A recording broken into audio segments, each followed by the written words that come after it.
Disclaimer, the following program is intended for comedic purposes only. No David Zhang was harmed in the filming of this video, and no David Zhang is paid by the CCP to say the things he is about to say. 我只要说这个，你就放过我啊？他已经开始录了。Fine, I'll do it live. Chinese workers have the best work environment. No extreme work schedule. No 16-hour shifts or abusive management. Every worker enjoys a luxury 3-bedroom apartment for a mere price of 50 USD per month plus utilities. I am not paid to say this or have a gun pointed at my head. Phew, okay, I tricked the CCP agent into believing that I was going to publish this right after I recorded it. Since he didn't speak English, couldn't read English, I finally got rid of him. All right, let's actually talk about the worker abuse that happens in China. This is in Guangdong. A man collapsed in a factory and medical staff was giving him first aid. This one also in a factory in Guangdong. Late at night, a garment worker collapsed to the ground. This one again in Guangdong. They got a lot of factories. A man fainted on the assembly line and was subsequently sent to the hospital for treatment. And this video here is an electronic factory worker falling onto the ground and started to shake. Yeah, it's pretty interesting, right? The people who are making your stuff that costs 10 times less than you would be able to get in your home country is putting their lives on the line to be able to make those things. Well, I mean, there is no regulation, or there's regulation, but there's no regulation enforcement in China, considering the fact that the CCP themselves, in their own companies, employ extreme work hours and regularly avoid enforcing those regulations. It's like your boss's boss's boss is doing this. No wonder it trickles down to every other company in China. Before we continue, I just want to give a big shout out to all the viewers who have donated and bought supers on this channel. You've really greatly helped us in terms of support and appreciation. Obviously, you left a lot of encouraging comments, so I deeply appreciate that, and thanks again for your support. All right, let's continue. This video shows a dormitory in a factory which is filled with dozens of bunk beds. Workers here are crowded in a dark and damp room. Someone asked, how can they survive in these conditions?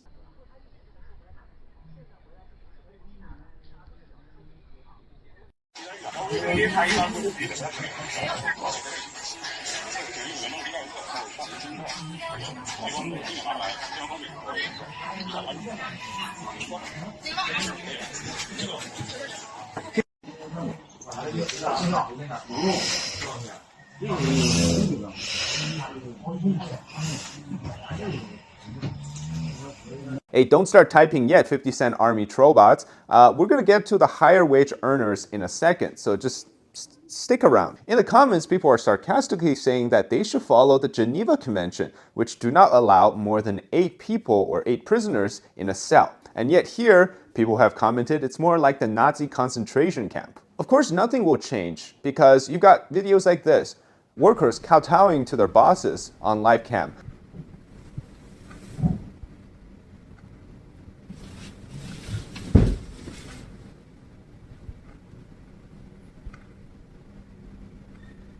And guess what? The person who posted this video on Douyin, the Chinese TikTok, got a phone call saying you have to delete this video. He refused because he wanted to expose what's going on here. 哥把那抖音删一下。为啥了？还挂了你啊？为啥了？你是干啥的了？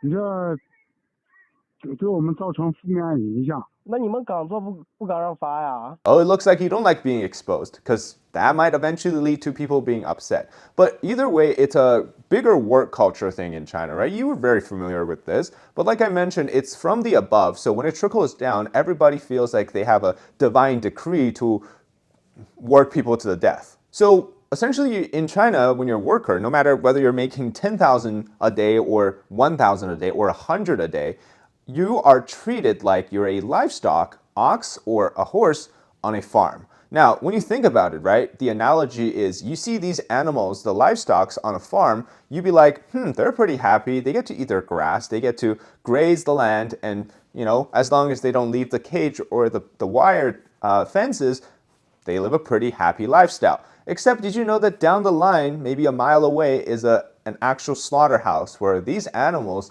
would eventually end up at? So the idea here is that, and this is happening more frequently too, Chinese people are realizing they're like livestock. They're like the working ox on a farmland or a working horse trying to carry a person on its back or a carriage. The big idea here is that why bother improving your conditions when you can keep these people at the levels of a livestock facility? As long as you keep them somewhat fed, they won't revolt, because many of them have no time to revolt. They can barely make their daily wages to be able to eat 3 meals or, send some money away or even be able to afford rent. When you don't even have those needs met, why would you bother protesting? Because the alternative to this is homelessness. And this picture here really sparked a interesting discussion online. So the top photo here is the Terracotta Warriors, which is in Xi'an. It's a World Heritage Site, I believe. And obviously, these are the grave goods, the burial byproducts that came with the first emperor of the Qin dynasty, right? So it's a very historical thing. The bottom photo here is a job fair. Now, you see the comparison, right? Now, people in the comments were making things like, wow, looks like the Terracotta Warriors have more space in between them than at the job fair. They're more densely packed down in the job fair. And even the caption says, the bottom people are the ox and horse warriors. Another comment says, well, you're not even allowed to enter that job fair if you're above 35 years old. And others say this looks more like a burial site than an actual job fair. So I mentioned something about why not go protesting, right? You have no workers' right, might as well try to protest. See, the irony is that the CCP says we're all about workers' rights. When we reach the communist utopia, there will be workers' rights for everybody. Except now we're not necessarily in that utopia yet. We're in a socialist stage, so we can't really worry about your workers' rights. Because this is what happens when you do protest.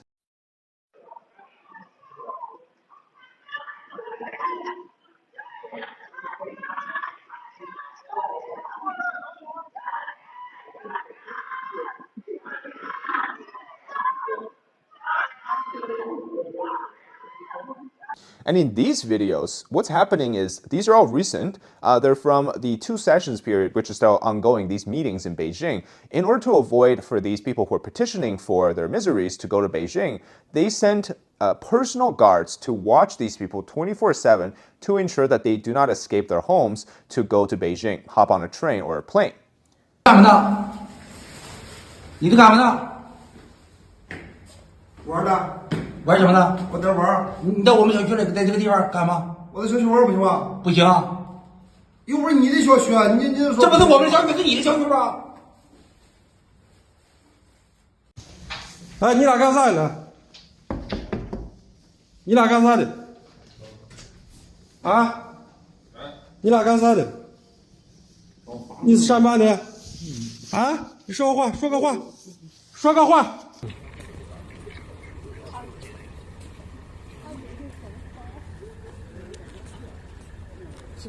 So yeah, many petitioners are under surveillance by actual police or secret police staff.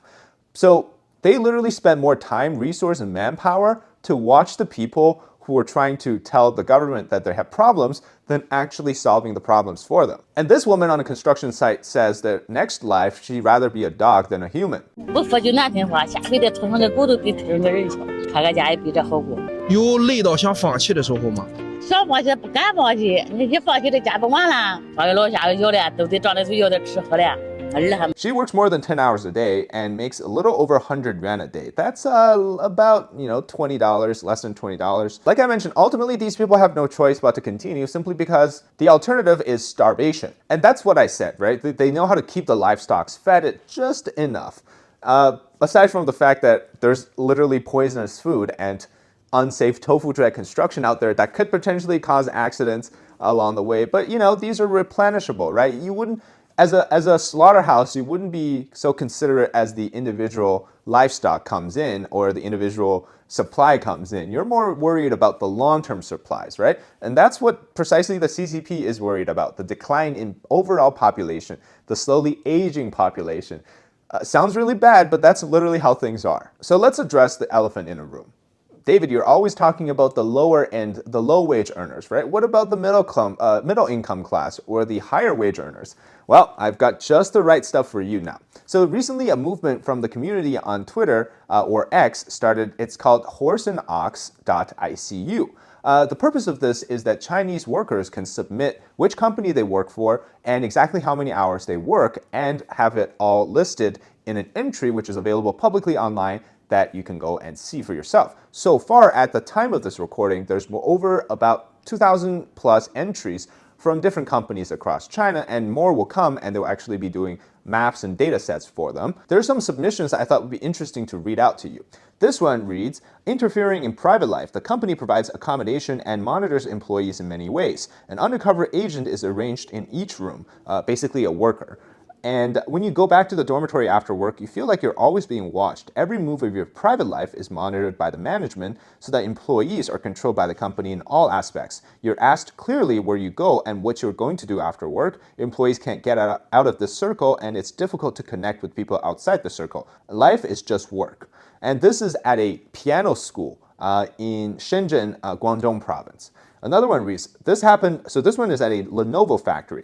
Due to high-intensity work, fainting and sudden death are common.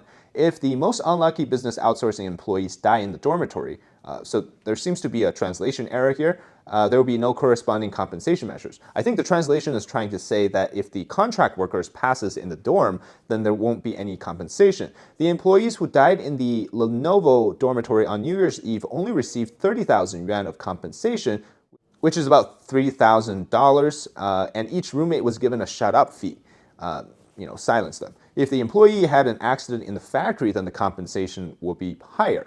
And this one is from everybody's favorite drone company, DJI. So for a long time, working overtime until 10 p.m. every day was just a normal requirement, even if there is no emergency guest. Household requirements, employees dare not to go home at 8 to 9 o'clock for fear of being treated as an alien by colleagues and being beaten by the leader. Beaten is essentially berating or being reduced in terms of performance. If there is an urgent need, it is also necessary to work overtime continuously until 1 to 2 a.m. Even female colleagues who just had children have the privilege of getting off work at 9 o'clock only in the tacit permission of the leader and colleagues. Now, there's also specific examples which I'll show you. So this one is from Tencent, maker of WeChat, and of course, they're invested in many video games. This man works 12 hours or more, 6 days a week, no compensation for overtime, 9 and 6, as an internet-related employee. Essentially, he's in the category of the, say, software programmers, software engineers, etc. This man works again for DJI, the drone maker. He works 12 hours, 8 to 12 hours, no overtime, also 6 days a week. This man works for BYD, our most beloved Chinese EV maker. More than 12 hours a day, 7 days a week as a factory worker. He does get overtime pay though. This woman works for China Unicom, which is a state-owned telecom company. She's a public employee working 12 hours or more, 6 days a week with partial overtime. And this man works for Baidu, China's Google, as a laborer, which does 7 days a week and more than 12 hours a week. Specifically, of these 2,000 entries, or 2,000 plus, about 770 of these entries are people who submitted that they work more than 12 hours a day, usually doing that 996 or more, and they even work 6 or 7 days a week. So yeah, this happens to every level of the income brackets in China. It doesn't just apply to the lower end. Now, what are some of the symptoms that they experience? A lot of vision problems, a lot of back pain, which is pretty common in office jobs, a lot of psychological pain as well. I'm sure that's what you get from the overpressure as well as strenuous daily sort of hours of sitting. It's not just physical pain, it's a lot of mental stress as well. And the problem with overcompetition in China is the fact that if you don't want to do this, there's a younger, better version of you with more knowledge, freshly graduated, that's willing to accept a cut in the salary of your specific role and still be able to perform much better than you are. So that's why when people talk about this 35-year-old requirement for Chinese workers, it's really not about discrimination in their mind. It's just replacing a livestock population. Who cares if the older ones are getting older? They'll head straight to the slaughterhouse. All right, that's it today for the episode on why China has the best work environment, why they have the best worker in the world. So if you enjoyed the content, leave a like, comment with your thoughts, subscribe to our channel,